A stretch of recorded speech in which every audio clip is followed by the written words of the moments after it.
How much of your life have you actually chosen for yourself?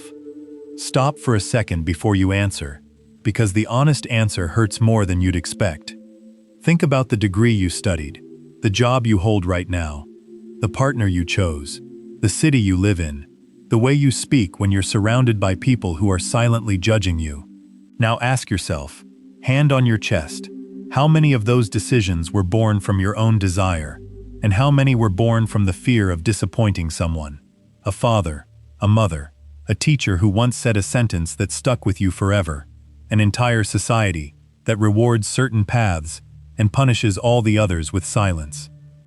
There's an uncomfortable possibility that almost no one dares to look at directly, that the person you are today isn't exactly who you are, but a version carefully built to survive. An armor tailored over decades, piece by piece, comment after comment, expectation after expectation, until one day, that armor became so much a part of you that you can no longer tell where the metal ends and your skin begins. And here's the truly unsettling part.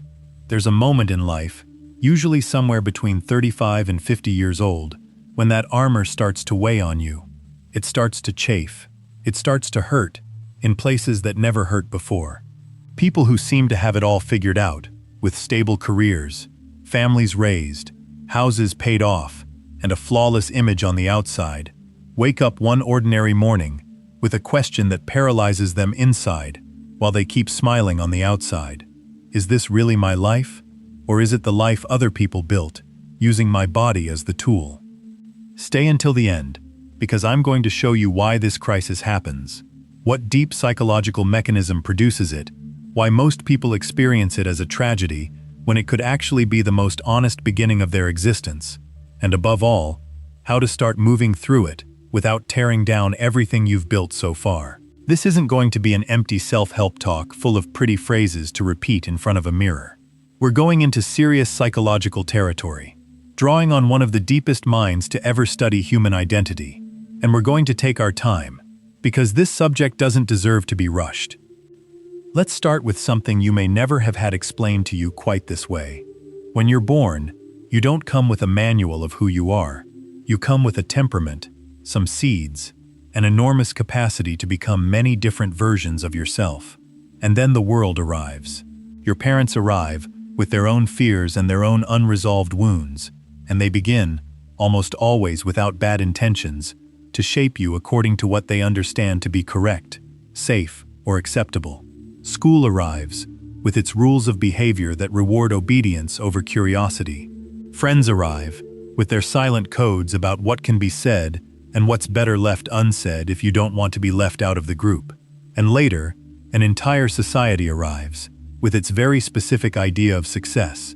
A stable job, a salary that grows every year, a partner, children, a house, a better car than the last one, vacations you can show off in photos. No one sits you down one day and tells you outright, you're going to build a false identity in order to fit in. It happens far more subtly than that. It happens every time you express an uncomfortable emotion and get a look of disapproval in return. It happens every time you show an unusual interest and someone laughs, even affectionately. It happens every time you decide to keep an opinion to yourself because you sense it won't be well received. Thousands of small adjustments, repeated over years, slowly carve out a mask. And here's the part almost no one wants to accept. That mask works. It lets you have friends, get a job, find a partner, be accepted. The mask isn't your enemy. It's the survivor inside you, the part of you that learned to adapt so it wouldn't be left alone in a world that demands belonging in exchange for survival. The problem isn't having a mask. The problem is forgetting that you're wearing one. This is where a Swiss psychiatrist, who devoted his entire life to studying exactly this, comes in. Carl Jung. Jung noticed something strange in his middle-aged patients. They didn't come to his office with the typical wounds of youth, the kind caused by clear, recognizable external conflicts. They were successful, stable people, with lives that appeared fully resolved, and yet they were profoundly empty inside. People who had achieved exactly what they were supposed to want, and who now, having it all, felt they had nothing that truly belonged to them. Jung called the social part of our identity the persona, borrowing the word from Greek theater, where it referred to the mask actor's war to play a role. The persona is exactly that, the role you play in front of the world. It isn't a lie, it isn't hypocrisy, it's a necessary and functional part of you. But Jung warned of something crucial. When a person comes to fully identify with their mask, when they forget there's something deeper underneath, a slow process of inner disconnection begins, one that, sooner or later, demands to be recognized. Jung called that process of reconnecting with what lies beneath the mask individuation.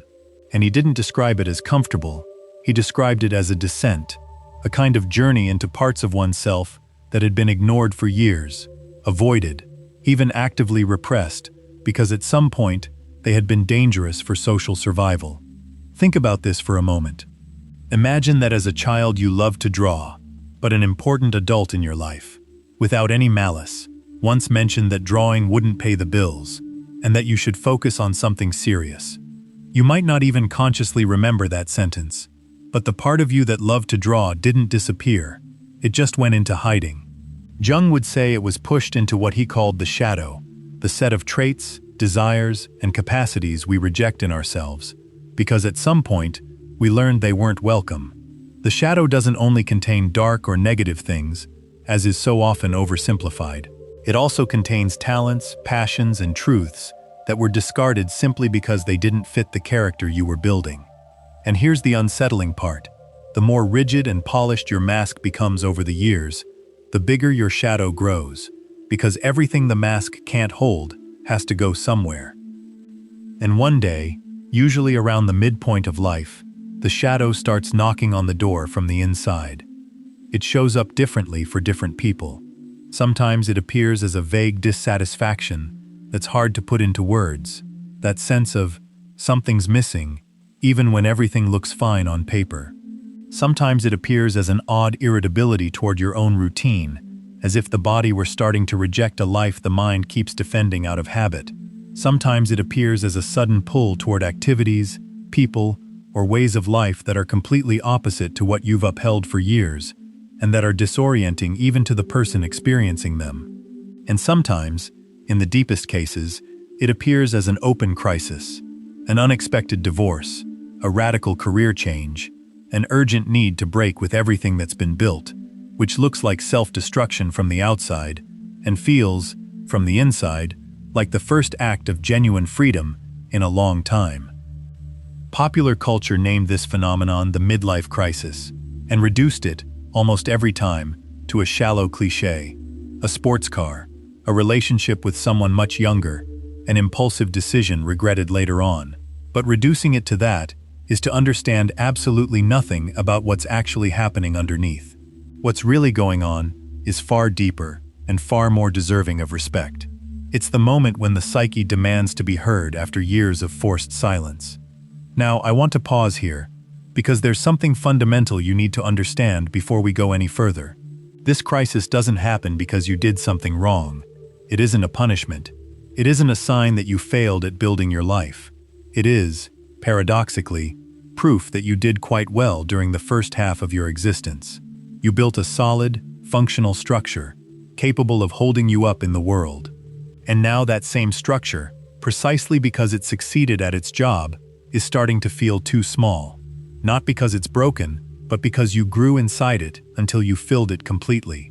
Picture a snake that has outgrown its old skin. That skin wasn't a mistake. It protected the snake throughout an entire stage of its life. But there comes a moment when that same skin, if it isn't shed, starts to suffocate the animal inside it. Shedding skin isn't about destroying the past out of spite. It's a biological necessity in order to stay alive. The same thing happens with human identity, only far more slowly and far more painfully, because unlike the snake, we have memory, we have emotional bonds built around our old skin, and we have fear, a great deal of fear. And this is where one of the biggest obstacles in this whole process shows up: emptiness. When you start letting go of the identity you carried for years, when you stop defining yourself solely by your profession, by your role as a provider, by your parents' approval, by your friends' opinions, or by the achievements you display to the world, A shiny new identity doesn't immediately appear to replace the old one. What appears first is an empty space, a sense of not quite knowing who you are if you're not everything you used to be. That emptiness is deeply frightening, and it's completely understandable that it would be. Our whole lives, we've been taught to fill any space of silence or uncertainty as quickly as possible. We've been taught that identity should be something firm, defined, presentable, exhibitable. So when that firmness suddenly cracks, most people's instinctive reaction is to rush toward anything that will fill the gap immediately. A new relationship, a new project, a new ideology, anything that restores the feeling of knowing who they are. But here's the point I want you to hold on to, because it's probably the single most important idea in this entire video. That emptiness isn't an enemy to be defeated quickly. It's fertile ground that needs to be crossed with patience. It's the necessary space between who you were out of obligation and who you can become by choice. Filling that emptiness too fast, with whatever shows up first to calm the anxiety, usually just means building a new mask on top of the ashes of the old one, without having learned anything from the process at all. Individuation, as Jung understood it, doesn't aim to destroy the social persona you've built. It aims for something more subtle and more mature, to stop confusing yourself with it, to be able to put that mask on when it's useful without letting it keep making every decision in your life for you, to be able to say, this is a part of me, but it isn't all of me. Now think about the relationships you're holding on to right now. It's very likely that, as you move through this kind of inner transformation, some friendships will start to feel oddly distant, even without any obvious conflict taking place. There's a fairly clear psychological explanation for this. Many relationships are built around a specific character, not around the whole person. If you change, if you start showing shades of yourself you used to keep hidden, some of those relationships, the ones that were actually tied to your old mask, will start to feel unnatural. It doesn't mean those people were fake, or that you did anything wrong. It simply means the bond was resting on a script you're no longer willing to perform in the same way. This is especially frightening because it touches one of the most primitive human needs, the need to belong. For hundreds of thousands of years, being excluded from the group meant, quite literally, death. Our brains still operate under that ancient logic, even though social exclusion no longer threatens our physical survival today. That's why, when you sense that showing up more authentically could cost you someone's approval, your nervous system reacts as if it were in real danger. That inner alarm isn't overblown because you're weak. It's overblown because it's running on software built for a completely different world than the one we live in now. And here's another layer to this that's rarely mentioned clearly.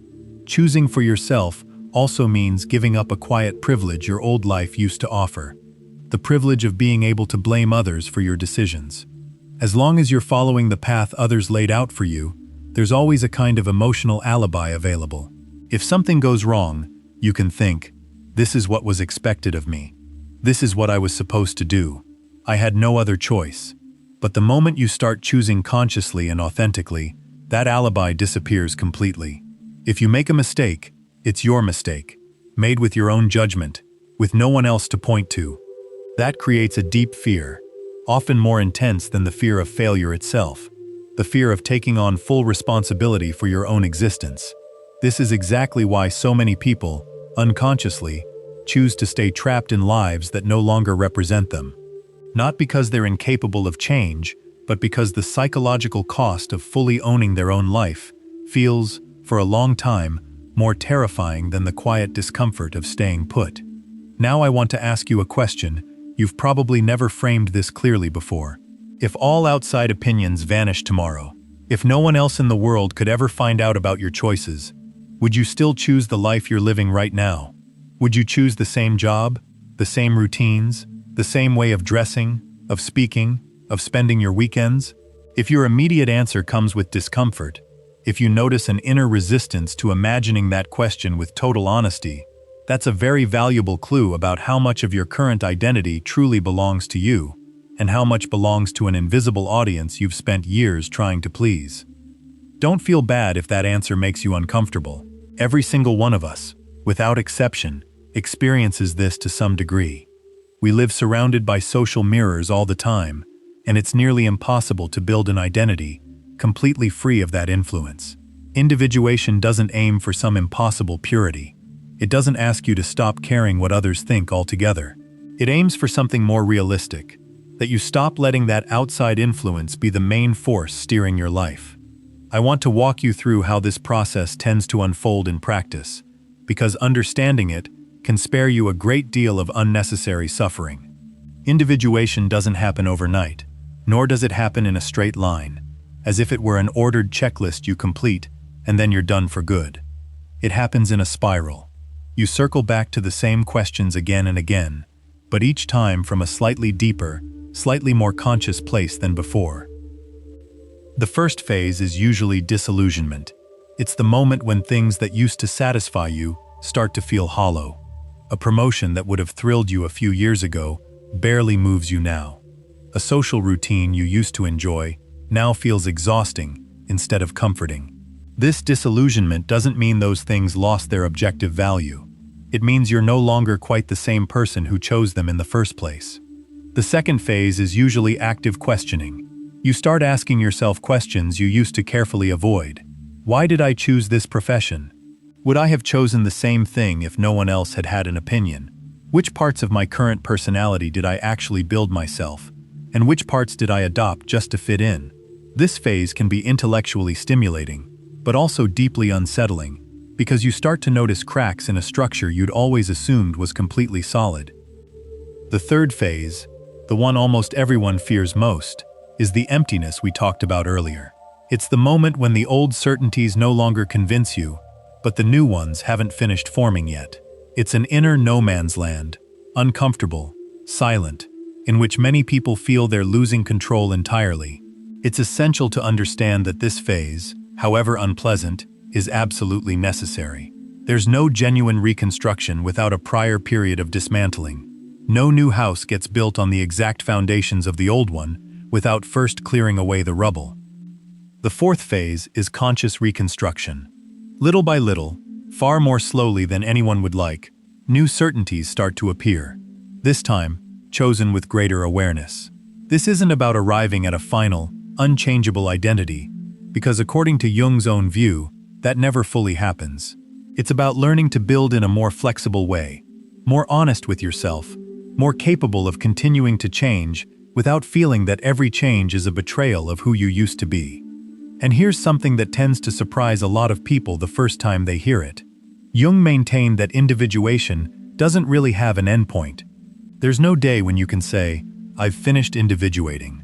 I'm now fully myself forever. It's an ongoing process, one that gets reactivated at different stages of life, every time the structure you've been relying on stops representing who you are in that particular moment.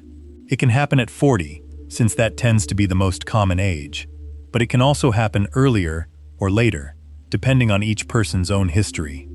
That might sound exhausting at first, as if you'll never get to fully rest, but looked at from another angle, it's actually profoundly liberating news. It means it's never too late to start living more authentically. It means no past version of yourself condemns you forever.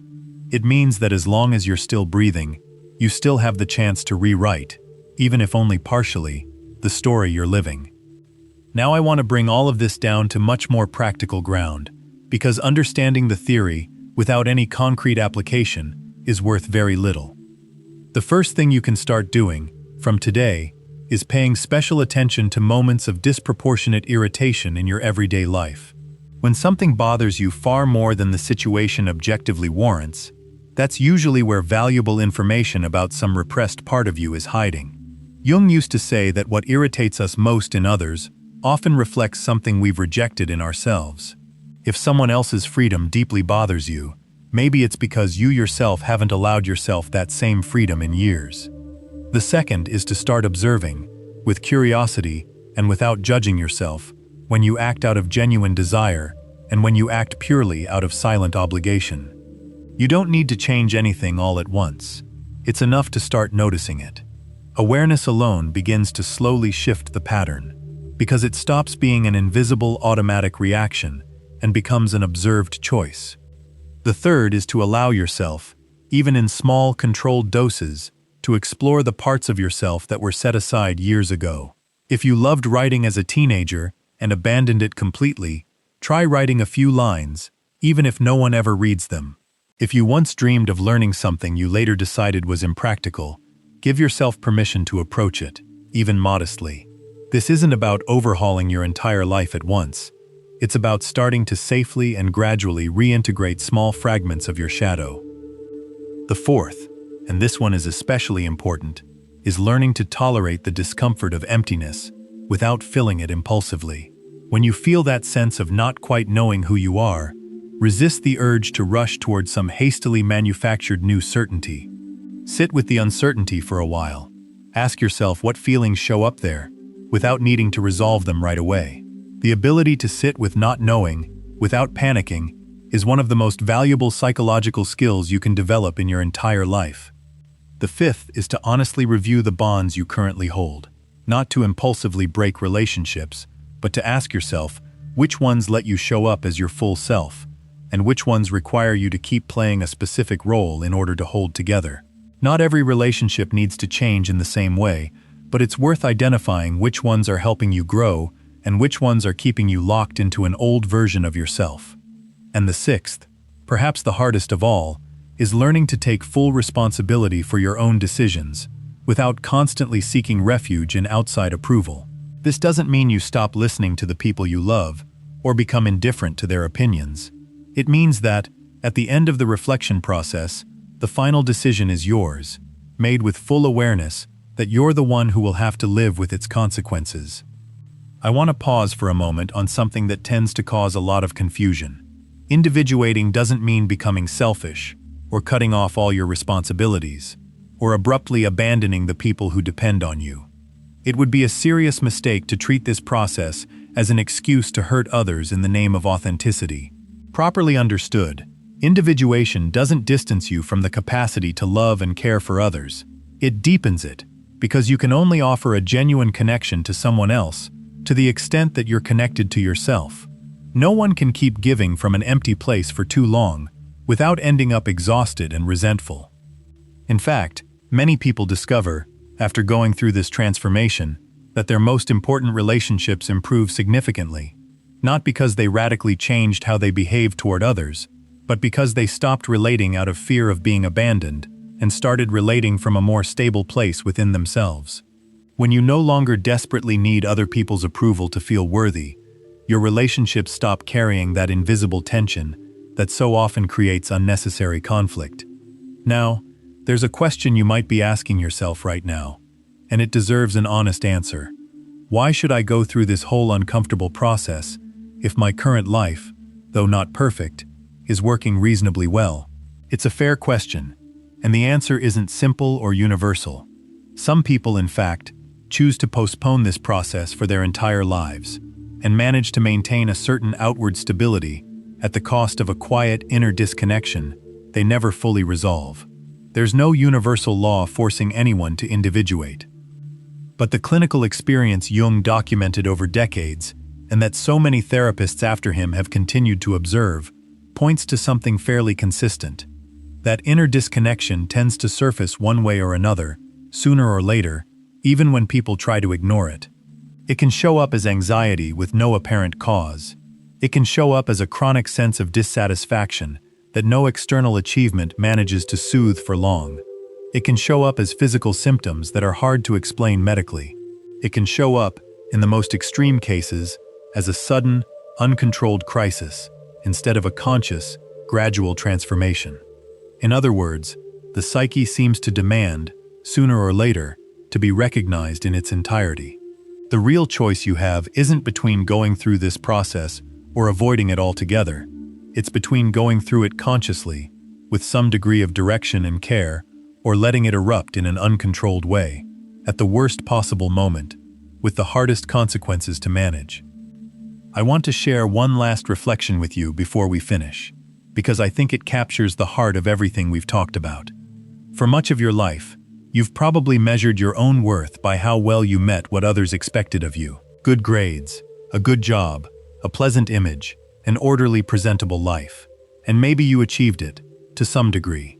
But at a certain point, that measuring system starts to run dry, because it was never really yours to begin with. It was borrowed. The real question individuation invites you to answer isn't, "What should I do with my life?" but, "Who am I when no one else is watching?" And that question, uncomfortable as it may be at first, is probably the most honest one you can ever ask yourself. I don't expect you to finish this video with every answer resolved. It would actually be suspicious if you did, because this process doesn't work through shortcuts or instant solutions. All I hope is that, starting today, you begin to look at your own life with a different question in mind. The next time you make a decision, no matter how small, pause for a moment and ask yourself whether you're making it out of your own desire or out of the silent weight of an expectation that isn't yours, one that may have been with you for so long, you no longer even recognize where it came from. The life you've built so far isn't a mistake that needs to be torn down in anger. It's the necessary starting point from which to build, this time with far more awareness, the life you actually want to live. You don't need to break everything at once. It's enough to start, today, choosing with your eyes a little more open. If you made it to the end, comment, "I made it," and I'll personally reply to you myself. And if this resonated with you, subscribe to be part of it, and hit like if you enjoyed it.